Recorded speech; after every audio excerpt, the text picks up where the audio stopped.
This is a training video for Community Point Bank WordPress website. We're going to start at the login page at this address. You'll have a username and address supplied from your red sheet is what we call it. And then when you log in, you'll be taken first to the admin page. There's some useful information here, not a lot. You can see contact forms and that sort of thing. A lot of the changes that you'll be making will be on the pages tab. So you can see here on the website there are a number of pages about us, personal banking, loan services.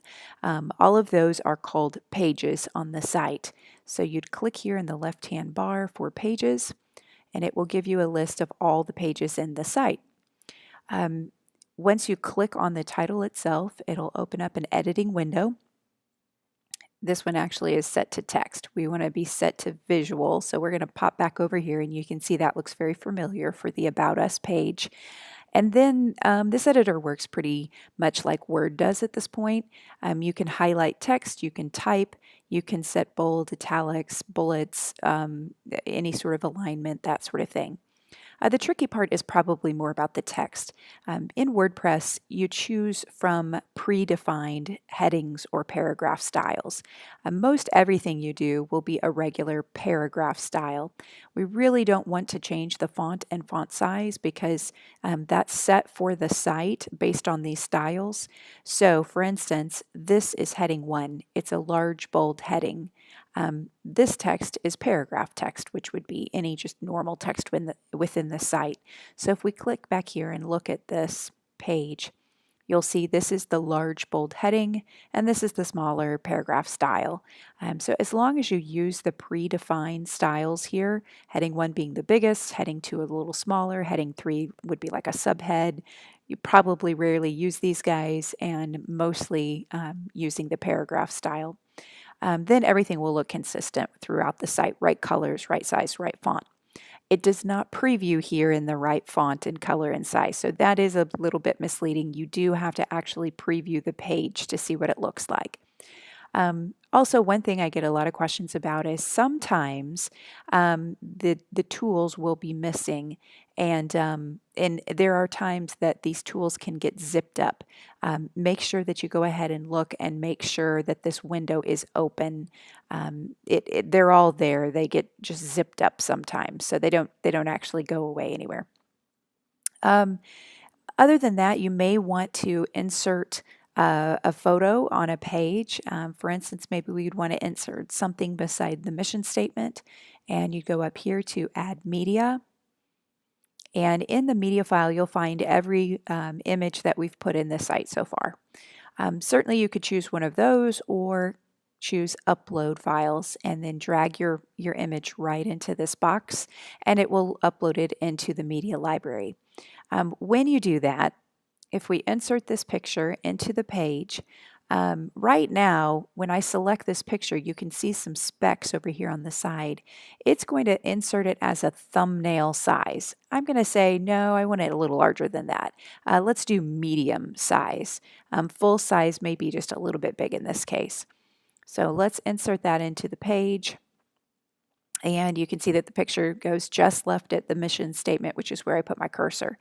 I could choose a left align on this, and that would make the text go ahead and flow around the picture, which looks a little better. So that's an option there too.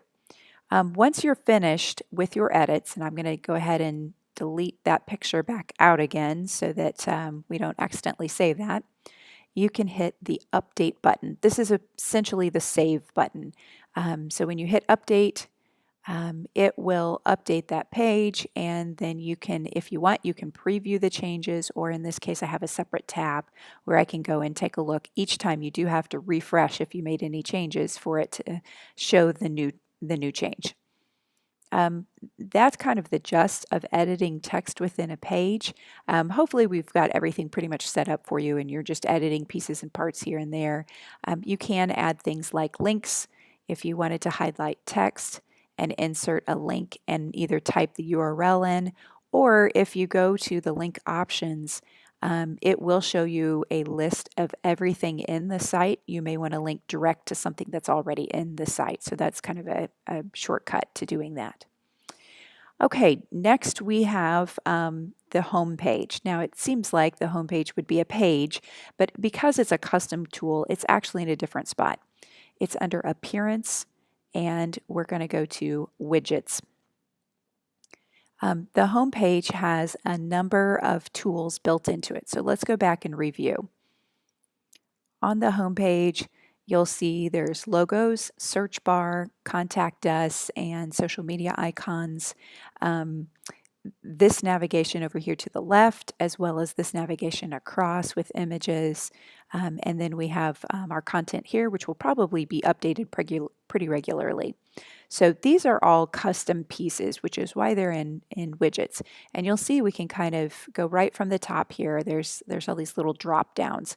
So the header right, you have search, visual editor shows our social media icons. There's a simple image, which is the logo in the upper left, the navigation. That's the navigation off to the left. We'll talk a little bit more about that. There's a sidebar with the online banking. There's the secondary sidebar. Actually, that one's blank right now. Revolution slider. That's the large image right here, and we'll talk about that one in a little bit too. The middle, here we go, we're getting down to the weather, the loan services and mobile apps, those three tools that are in the center of the page. And that's where those can be changed, both the image and the link that they go to. You actually could add more text to those as well. And then at the bottom, we have apps going on there that can be used. And let's go a little bit further here. There we go. There's one I didn't open. Under Visual Editor, there are two boxes right here where you can change out the digital payments information currently and the Shazam bolts information. All of that can just be typed. You'll see the editor looks very similar to the pages. New image could be inserted in there. So that's how you use those tools and to edit the home page itself. There's also footer. There's a navigation in the footer, and we'll talk a little bit about that. That gets a little bit deeper. There are also a couple other, back to this again. Just make sure that if you make an edit here, click the blue Save button on each page, or that will not take effect. So make sure that you click the blue Saved button. Next up, there are a couple extra tools in your site. One of them is the Team tool. I believe that's on the loan page. If you go back to the live site, loan services, we see the staff here and their clickable phone number, email, that sort of thing. That's listed over here under Team, and then you can see all of those folks. If you click on their name, you can go in and edit their photo, the information about them, and then you can see all of their information that's plugged in, and there's actually space for much more if you wanted to add additional information about your loan officers. Another custom tool is Weather. You probably won't have to edit this. This is the box that's on the home page, but you can see that Weather is here and Russellville location is plugged in. Bank Locations is under the contact page, and there are 3 locations listed. If you click on those, you could update anything there, hours, any phone number, anything along those lines. You can see that information, the location name, the address, and the phone and fax are all listed there. We also have real estate properties that's built into the site. It's not being used for you all right now, but if you ever wanted to list real estate properties, that would be pretty easy to integrate into the site. Next up, let's talk about the slider on the home page. This is the large graphic that rotates through on the home page and has text over the top of it. This tool is a little more complex, so certainly feel free to call us if you need help with this. There is just one slider in the site right now. You can see it's this one, so we're going to click on it to edit it. And here are the slides within that slider. And so each one, right here you can see that the background image is set, a picture of the bank. And each one has a background image currently in it. Click on slide 2. Takes a little bit.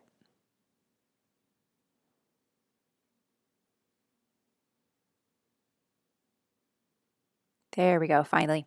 Okay, so the background image for this one is set to the scene of a farm. And you can add layers to those. You can add text over the top. You could, what we would suggest if you want to add your own slide is to go ahead and take one of these and go to this button right here to edit. And it'll give you some options to duplicate. That's probably the best bet because all the settings are set on these sliders. So if you wanted to duplicate one of these, and then you can see the duplicate option, and then change out either the type. For instance, here you can see you can go in and click and change that type, and you can change the background image. That would be the easiest way to create a new slider. The other thing you can do very easily too is all of these you can see have a green check mark right now, except for this one. This one is disabled. So to enable it so that you can see it, all you have to do is check on the click on the green check mark, and that one is now enabled too. So they're very easy if you wanted to keep a whole assortment of them in there and just disable the ones you really don't want to see at this time. That's easy to do. Make sure after you make any changes in this case, you want to hit the green Save Slide button here at the top, and that will apply it to the site. If you're checking it on the site, just make sure you refresh and make sure that browser gets a clean copy so that it can see the updates. The last thing I want to show you is the menu settings. The menu in this case is a left-hand navigation on these pages. And so here you see that it always stays on the left-hand side. Menu is located under Appearance and then Menus. And you see the menu structure here. This is all the same items that we saw on the left-hand side of the page. This list over here is every page that's in the site. Of course, right now what we have is the main items listed here, not every page that's in the site. So if you wanted to add something to the menu, you could simply select a page. Well, let's do one we don't already have. Okay, let's say we don't have real estate loans, so we'll add that one to the page. And it will automatically drop it to the bottom. These are easy to reorganize. You can just drag them into the right spot. Now, keep in mind, with this left navigation, though, there's a limited amount of space.